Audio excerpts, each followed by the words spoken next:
પરસોત્તમ રૂપાલા અને ક્ષત્રિય સમાજનો વિવાદ વધુને વધુ આકરો બની રહ્યો છે, જેમાં હવે પાટીદાર સમાજ પણ જોડાયું છે.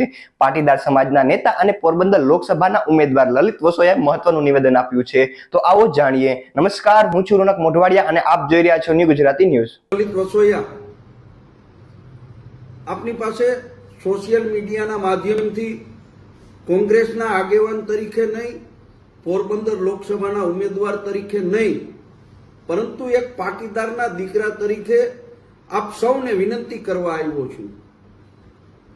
વર્ષોથી સૌરાષ્ટ્રની અંદર રાજકીય માણસો પોતાના અંગત સ્વાર્થ માટે બે સમાજોને લડાઈવા કરતા હતા.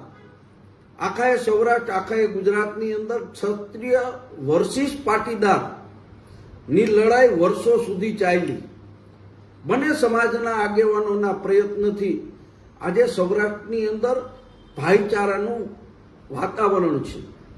ત્યારે પરસોત્તમ રૂપાલાજી એ જે વાણી વિલાસ કર્યો અને એને કારણે સમગ્ર ગુજરાતનો ક્ષત્રિય સમાજ પાટીદાર સમાજની સામે નહીં, પરંતુ પરસોત્તમ રૂપાલાની સામે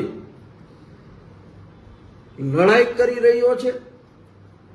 ત્યારે ભારતીય જનતા પાર્ટીના અમુક આગેવાનો આ ક્ષત્રિય સમાજની રૂપાલા સામેની વ્યક્તિગત લડાઈને બે કોમ વચ્ચેની, બે સમાજ વચ્ચેની લડાઈ બનાવવા માટેનો જે હીન પ્રયાસ કરી રહ્યા છે, એ પ્રયાસને હું વખોડું છું અને સાથે સાથે મારા પાટીદાર સમાજને પણ વિનંતી કરું છું કે રૂપાલાજીને તમારે મત આપવો હોય તો આપો, તમારે રૂપાલાજીને સમર્થન આપવું હોય તો આપો, પરંતુ ખુલ્લે ખુલ્લા મેદાનમાં આવી અને ક્ષત્રિય સમાજને ઉશ્કેરવાનું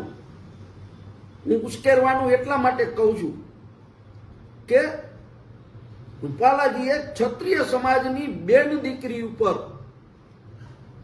જે રોટી બેટીના વ્યવહારની વાત કરી છે, કદાચ કોઈ બીજા સમાજના આગેવાન પાટીદાર સમાજ વિશે આવું બોલ્યા હોય તો આપણું બધાનું પણ લોહી ઉકળી ઉઠે.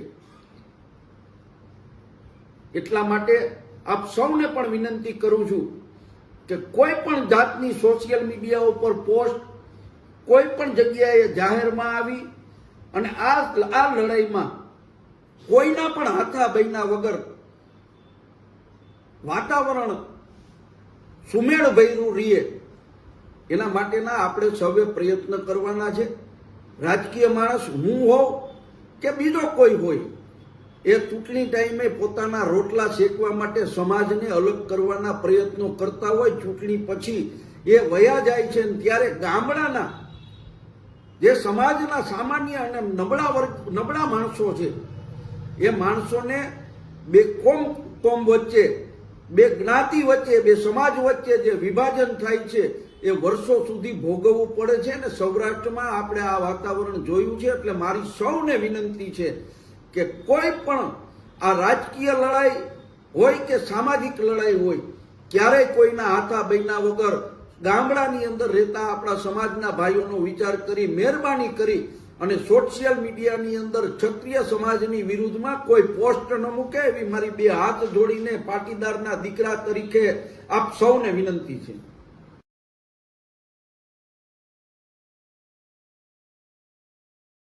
આવી જ અવનવી માહિતી અને સમાચાર જોવા માટે જોતા રહો ન્યૂ ગુજરાતી ન્યૂઝ.